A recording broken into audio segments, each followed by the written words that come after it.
Let's take a look at this 36 slot JJC memory card case. It can hold 12 SD cards and 24 micro SD cards.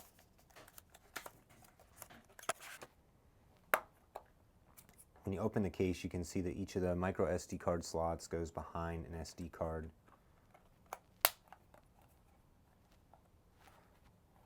The clasp holds well and feels very durable. Inside has a gasket. It's supposed to prevent water from getting in. Cards fit in very easily and fit tight enough that they're not going to fall out, but they're loose enough that you can just pull them out whenever you're ready to use them. The micro SD card slots aren't quite as nice, but again, they hold the cards pretty snug, and I expect that as you break them in, the cards will go in a little easier. Overall, a great, simple, and affordable case that only costs $10. I'm very happy with it.